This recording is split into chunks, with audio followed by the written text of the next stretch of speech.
Joining us now, great to welcome a man who's written a very interesting book, and I know it's going to help all of us because we've all dealt with people like this. That's the name of the book, 5 Types of People Who Can Ruin Your Life, Identifying and Dealing with Narcissists, Sociopaths, and Other High-Conflict Personalities. We're joined today by Bill Eddy. He's the co-founder and president of the High Conflict Institute. He joined us by telephone today, and you're in San Diego, right, Bill? That's right, yep. We're both in the South. That's it. How are things out west today? It's a nice part of the country. I got to get out there again. I enjoyed my visit out there a long time ago. Yeah, no, we're having a beautiful day here, which I always feel fortunate for in February when everyone deals with snow, but I guess you don't have to deal with snow. No, we had a little cold spell, but that's why I moved from New York to get down out of that. So I'm a transplant myself. But I enjoyed reading through your book, and like I said, everybody's dealt with, I would say, at least 1 or 2 types of people like this, whether it's in the workforce or just in general. But I tell you, just reading through this, it's kind of scary. I think the statistic you put in the book, 35 million people are one of these 5 types. That's a huge portion. Yeah, we're looking at about 10% of society, but that means they potentially are high conflict, and the way you respond to them may make a big difference. And I guess I know you talk about it in the book as well. It seems like we have more of this now because people are kind of living more isolated lives, right? In the old days, and not that long ago, you could kind of take care of these kind of people, or take care of the problem maybe earlier on, but that's not the case now, right? Yeah, it seems like people get isolated, but they don't have as many social skills. And that with all the stuff we see on the internet and the movies and the news, we're seeing a lot of high conflict behavior, and frankly, that's a little bit contagious. So we're probably seeing more high conflict people today than 10 or 20 or 30 years ago, because people think that's the way you're supposed to interact. If people are isolated, they don't really know, and then they see what they see on TV and the internet, and they think, oh my goodness, I need to yell at people if I want them to listen to me, and that's just not true.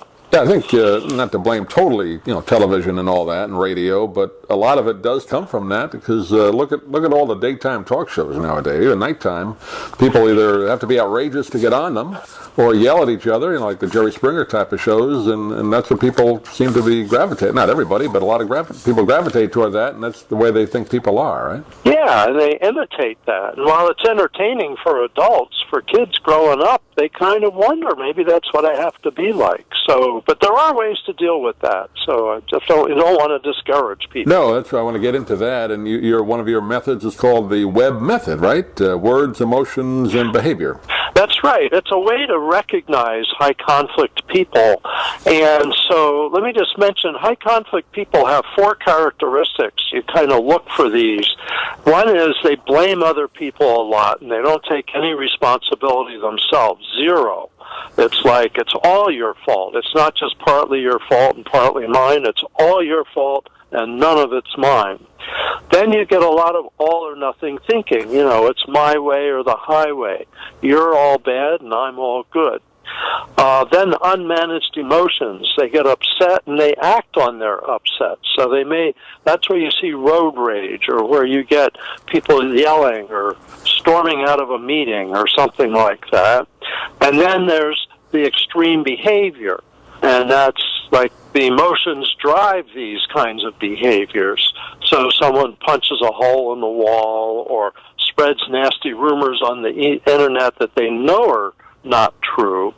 So these 4 characteristics. So you look for these using the WEB method, as you said.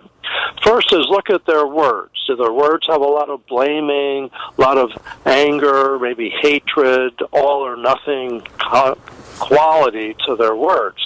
Then look at your own emotions. How do you feel around this person? Do you feel afraid? Do you feel put down? Do you feel resentful or angry? Do they trigger intense emotions? And this is usually negative emotions, but it could be extremely positive emotions. If you think this person is like too good to be true, it may be because they are too good to be true. But a lot of the high conflict personalities come with a sugar coating so they can manipulate you. So extreme emotions are another warning sign. And lastly, their behavior. If their extreme behavior, if they do things not 90% of people would never do. Don't listen to their excuses like I was tired or I was stressed. Look at that behavior and go, would I ever do what they just did? Maybe this is someone to keep my distance from. I always wondered, and I've met people like this, everybody has.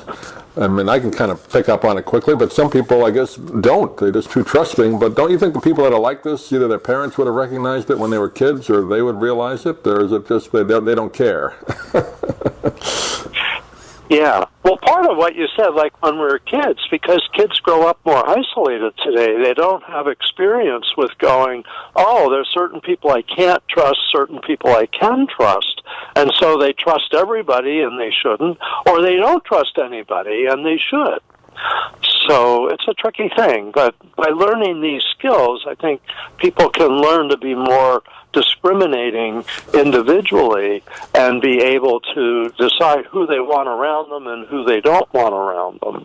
And again, if you find somebody like this acting towards you, if you're more passive, and I have a friend of mine, unfortunately, who is very nice but very passive and kind of puts up with somebody like this, it's more difficult to get rid of them. You got to take care of it right away, don't you, once you recognize it?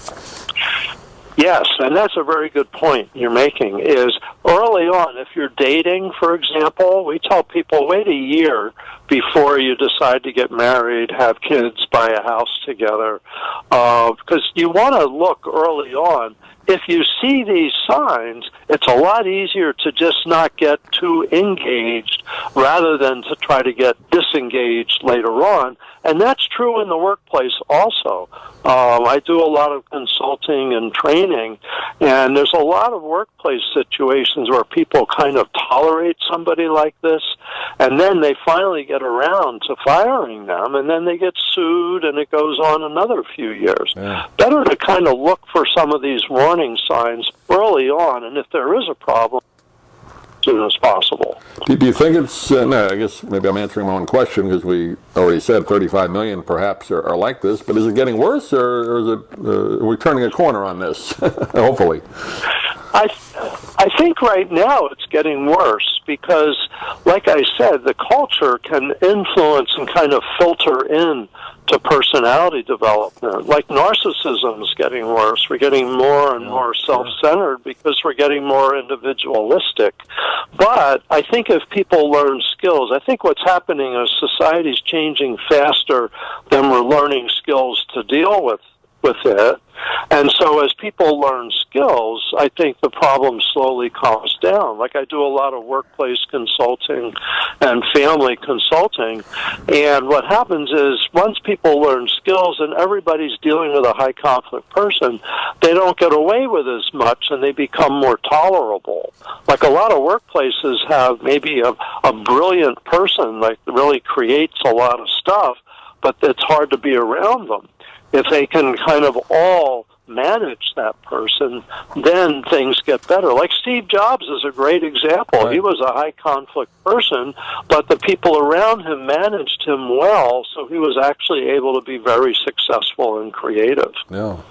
Well, it's a great book, a lot of excellent information, again, called 5 Types of People Who Can Ruin Your Life. And we've been talking with Bill Eddy today. Wish we had more time, Bill, but do you have a website? People can get more information about the book? Yes, it's highconflictinstitute.com.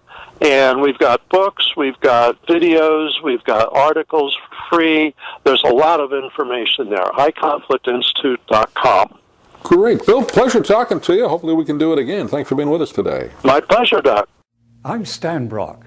30 years ago, I formed Remote Area Medical to help people overseas. But then we found generations of families in America isolated by poverty from the health care they need. Together, we can take dental, vision, and medical help to 1 million adults and their kids, right here at home in the United States of America. If you'd like to order the book we're talking about, please go to DougMilesMedia.com and enter the author's name in the Amazon search box. Thank you for listening. Please come back soon for more conversations here at DougMilesMedia.com. This has been a presentation of Doug Miles Media, all rights reserved. You can listen to or download previous programs at iTunes, Stitcher.com, or DougMilesMedia.com.